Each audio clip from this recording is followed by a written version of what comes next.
Salut à tous et à toutes, j'espère que vous allez bien. Alors bienvenue sur la chaîne Guidance Amras. Toujours très occupé de mon côté par ma formation, mais c'est vraiment avec plaisir que je m'accorde un petit moment avec vous pour aller voir un petit peu les énergies du moment. Donc on va faire un petit tirage comme d'habitude sur les énergies masculines et féminines. On va aller voir ce que le tarot a à nous dire, toujours avec le tarot des druides.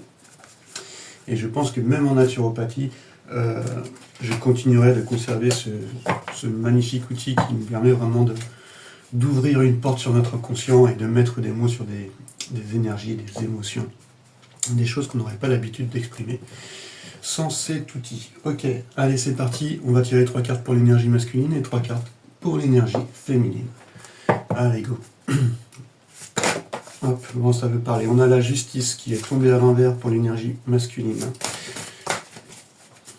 Vous prenez ce tirage comme vous avez envie, hein. Ça peut parler à vos deux polarités qui vous composent, le masculin et le féminin, mais vous pouvez aussi le transposer dans la relation que vous entretenez avec votre autre. Et là, il y a tout qui saute. Hop. Alors, je vais remettre le jeu en ordre. Donc, qu'est-ce qu'on peut dire? Excusez-moi, avec la justice. Donc, la justice, c'est une arcane majeure, vous savez, hein. Arcade qui veut dire secret, donc arcane majeur qui veut dire grand secret. Et donc là, on est sur la justice. Donc la justice, c'est la carte. Alors là, ils l'ont mis en carte numéro 11, hein, comme je vous ai dit, sur les nouveaux tarots, les illustrations. Ils ont inversé la justice avec la force. Et moi, je préfère l'avoir quand même en numéro 8, hein, parce que c'est le synonyme en numérologie de cette perfection. Donc là, c'est le côté où on voit on arrive à prendre des décisions, on fait des choix clairs, on est juste, on agit avec honnêteté, intégrité, on rétablit l'équilibre en fait, et on assume parfaitement ses actions, on arrive à se stabiliser. En tout cas, il y a un grand discernement, on voit cette chouette, hein, qui montre ce côté où on voit les choses de loin. Il y a le côté aussi guide, un peu, donc il y a beaucoup de réflexion, on arrive à résoudre les choses, et on arrive surtout à éclairer ce passé, voilà, et à prendre des décisions justes. Avec cette épée, on arrive à trancher tout en étant dans l'équilibre. Donc là, elle est tombée à l'envers, donc dans les énergies masculines, ce qui est mis peut-être dans la matière, les choses ne sont pas encore vraiment tranchées. Et on n'arrive pas à faire des choix justes, clairs, ou même à poser des limites concernant cette énergie masculine. On va continuer. Parce que là, le tarot, il n'a pas apprécié. Hop, on a sorti plein de cartes. Allez. Ok. Ouais, on voit que les énergies peut-être sont lourdes concernant la polarité masculine. On est sur le 10 de baguette. Le 10, c'est la fin d'un cycle, on est bien. L'énergie des baguettes, c'est l'énergie de feu. C'est la passion, c'est le désir, c'est la créativité, c'est quand on suit nos intuitions. On arrive au 10, on voit qu'il porte des fagots de bois qui sont très lourds, il arrive en haut de la montagne. Dans son côté lumineux, cette carte, en fait, elle nous montre ce côté où on lâche prise. Ça y est, on arrive au bout. C'est l'aboutissement de quelque chose et on arrive à se libérer parce qu'on a guéri du passé. Et elle est tombée à l'envers, malheureusement. La guérison des choses du passé sont encore un peu compliquées. On l'a vu avec la justice juste avant. Donc, il y a encore on a encore de la haine, ou peut-être concernant quelque chose qu'on a subi. On est encore dans un environnement où peut-être il y a des trahisons, où on se sent en fait au plus bas, on a l'impression qu'on va jamais arriver au bout. Et donc c'est peut-être le côté aussi, peut-être que justement cette polarité masculine a faire encore l'objet d'être encore dans cet environnement, de ne pas pouvoir poser des limites, de faire encore l'objet d'actes malveillants, parce qu'on reste sur un environnement qui est toujours le même. Et donc, forcément, on ressasse le passé, et au bout d'un moment, on est épuisé parce qu'on a l'impression de ne pas arriver au bout. Donc, c'est un peu des énergies qui sont peut-être un peu lourdes de la part de la polarité masculine. Ok. Alors, on va prendre une dernière pour ce cher masculin, et on tombe, bref. on tombe vers cette guérison, en fait, cette guérison qui est retardée encore, parce que l'étoile, c'est une arcade qui nous montre que on est à cette étape, ouais, c'est l'arcade numéro 17, on est à cette étape où on est en pleine confiance, on est dans cette tranquillité parce qu'on a laissé aller le courant, on a posé enfin nos limites, et donc on est dans un bien-être, on a l'esprit qui est clair, et donc on peut suivre plus facilement notre intuition, on est débarrassé de ce qui nous encombre, de ce qui ne nous convient plus. Donc on est forcément ouvert à la guérison, on est plus authentique, et on se permet de rêver grand, justement. Mais là, elle est tombée à l'envers, encore une fois, je ne sais pas pourquoi, mais les énergies... Moi, ça ne me parle pas pour ma polarité masculine, parce que tout se passe bien en ce moment. Mais là, ouais, c'est un manque d'estime de soi, on gaspille son énergie, on nie en fait sa vérité intérieure. Donc on ignore les signes, les synchronicités, tout ça. C'est vraiment, encore une fois, on parle d'épuisement de la part de la polarité masculine. Donc vous prenez cette guidance comme vous le voulez. Là, moi, je lis juste les cartes. C'est un peu les énergies du moment que je ressens. Ok. Hop. Allez, on va partir sur l'énergie féminine. J'espère que ça va être un peu plus joyeux.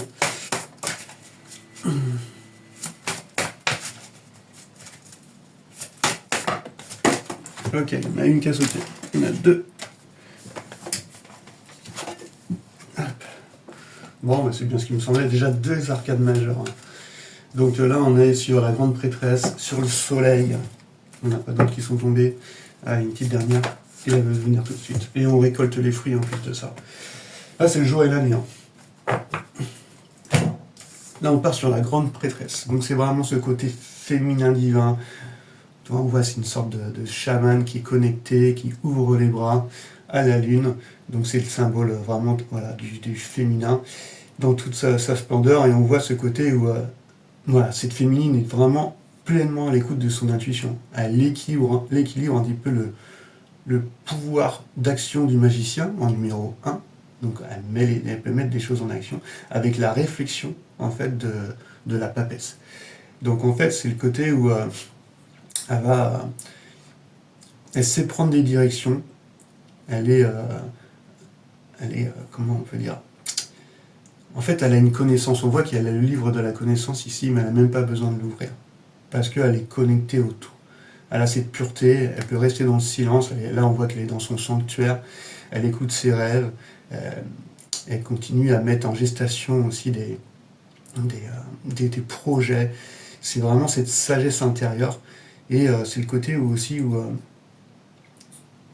il y a une sorte de portail qui s'ouvre à travers ses bras pour une sorte d'initiation. C'est comme si que le féminin, la féminine, avait posé le pied sur un chemin, sur une partie de sa vie qui va la mener peut-être à sa vocation ou à la chose qui lui est destinée. Donc elle est vraiment complètement alignée. Et puis elle est connectée un petit peu à tout ce qui est énergie subtile. Et tout ça l'amène en fait, cette grande ouverture qu'elle a, et le pied qu'elle a mis justement vers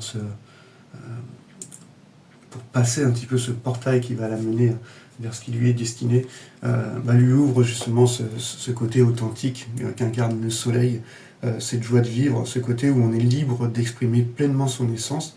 On est dans une phase créative qui est joyeuse. On est libéré des inquiétudes et des contraintes parce que justement on a réussi à laisser derrière ce qui ne nous convenait plus. Et donc il y a des projets qui se développent naturellement parce qu'on est sur notre chemin et donc il n'y a plus rien à faire justement. Encore une fois, les choses sont plus dans le côté à défaire. Et puis donc il y a forcément du renouveau qui arrive, il y a une réussite, il y a un contentement intérieur.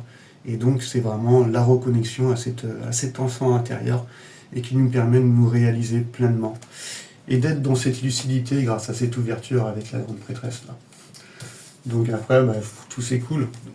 Tout s'écoule naturellement, on arrive forcément à un 7 de pentacles, où c'est le côté où peut-être notre travail commence déjà à porter ses fruits. Mais peut-être qu'on est en train de nous exprimer à travers cette énergie que peut-être qu'il est temps aussi de faire une pause, d'être patient, de continuer à être patient, de faire en sorte que les fruits soient en pleine maturité, donc de prendre son temps, de ne pas précipiter les choses. Et donc, ça parle encore aussi de se défaire de l'inutile. On voit bien que là, il est en train d'éclaircir un petit peu cet arbre, afin de faire en sorte que les fruits puissent obtenir le meilleur d'eux-mêmes. Donc, on se défait de ce qui ne nous convient plus, on continue à faire ce petit ménage-là, et puis on arrive à une sorte de spiritualisation de la matière, grâce à cette connexion un petit peu au tout, là, et ça nous permet de récolter tranquillement, de faire le point, et de suivre surtout le cycle naturel des choses, en fait, sans précipiter. Donc il y a une grande pérennité, et puis vraiment le côté matérialisé l'esprit. C'est vraiment une très belle carte d'abondance, de récolte, de moisson, par rapport à tout ce travail qui a été fait, en tout cas avec cette reconnexion à cet enfant intérieur, voilà, à cette essence divine, et à cette ouverture, voilà, que représente la grande prêtresse, excusez-moi. Donc ouais, super énergie pour les féminines. Alors on va aller voir une petite énergie. L'énergie entre les deux, entre l'énergie masculine et féminine, l'énergie du lien. Allez, on va aller voir ce que ça va nous dire. Allez, les deux ont voulu sortir. Donc l'énergie du lien, là pour l'instant on voit bien que on est entre deux mondes, hein, entre un petit peu la dépression, l'épuisement, on retarde la guérison, les choses où on n'arrive pas à prendre de décisions et à mettre des limites et à faire des choix clairs dans le respect de soi-même. Et à côté, cette abondance, cette ouverture, ce contentement, cette reconnexion à cet enfant intérieur. Donc vraiment, on a vraiment ce pied entre deux mondes. Dans cette énergie du lien, on voit que c'est en train de... Il y a une grosse stagnation, mais qui est nécessaire. C'est un peu le cocon de la chenille avant d'être en papillon. Donc il y a un gros renversement de valeur qui se passe dans le lien. Les attitudes changent.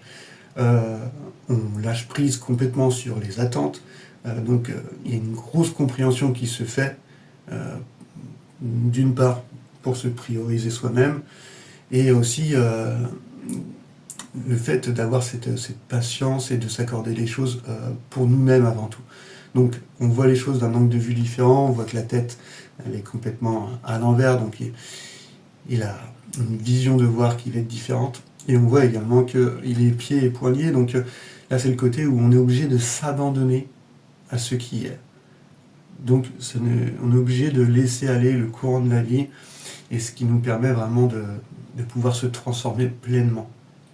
Donc là, ça nous permet encore une fois l'énergie du lien, à faire le bilan, à s'accorder du temps et du repos en fait. Voilà.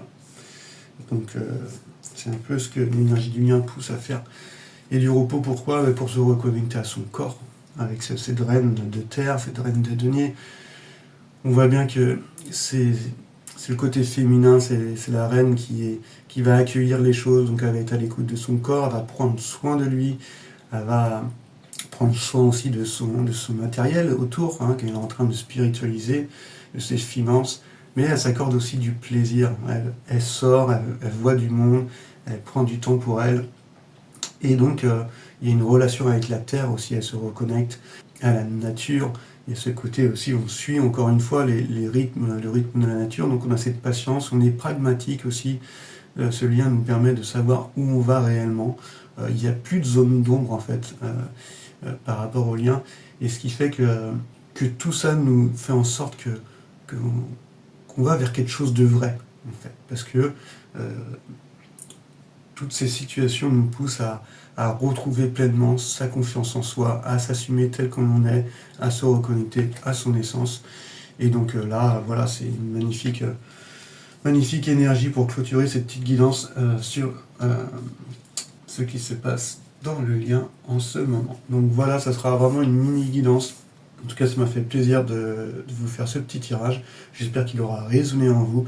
Et je vous dis à très bientôt sur la chaîne Guidance Amras. Allez, ciao, ciao. Alors comme d'habitude, hein, je mets la guidance précédente qui était sur un autre format. J'espère qu'elle vous aura parlé également. Et une petite musique ici qui va accompagner un petit peu ces énergies. Allez, ciao, ciao.